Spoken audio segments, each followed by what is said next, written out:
Онлайн банкингти колдонууда коопсуздуктун негизги чаралары.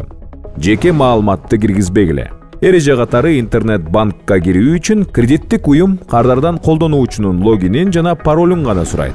Телефон номери, паспорттун маалыматтары, пин-код жана башка жеке маалыматтар ушунун бардыгы сизден талап кылынбашы керек. Сайттын дарегин текшергиле. Туташуунун корголгондугун браузердеги дарек боюнча аныктап алууга болот. Кулпу белгиси же HTTPS болушу керек. Бир жолку паролду колдонуңуз. Бул бир гана сеанс үчүн жарактуу пароль. Жеке кабинетиңизге башка компьютерлерден кирбеңиз. Онлайн банкингке кирүү үчүн татаал пароль колдонуңуз. SMS билдирүүнү туташтырыңыз.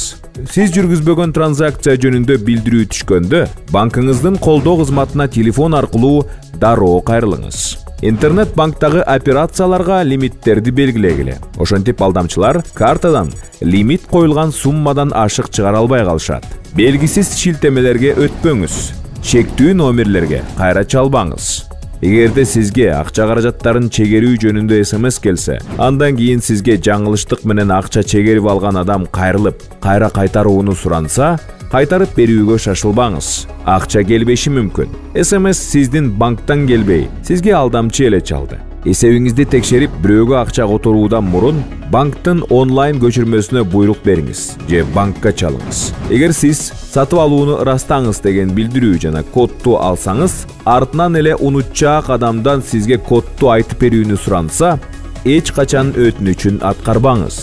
Жеке маалыматтарыңызды эч ким менен бөлүшпөңүз. Анын ичинде пароль менен кодду таптакыр айтууга болбойт. Банктын кызматкерлерине ал маалыматтын зарылчылыгы жок. Ал эми алдамчыларга ал маалыматтар акча каражаттарыңызга жол ачат. Картадагы маалыматтарды компьютерде же смартфондо сактабаңыз. Маалыматты текшериңиз. Картаңыздын артында көрсөтүлгөн телефон номери боюнча банкка чалыңыз. Эгерде туугандарыңыз же досторуңуз кыйынчылыкка туш болгондугу тууралуу маалымат келип түшсө, анда алар менен түздөн-түз байланышууга аракет кылыңыз.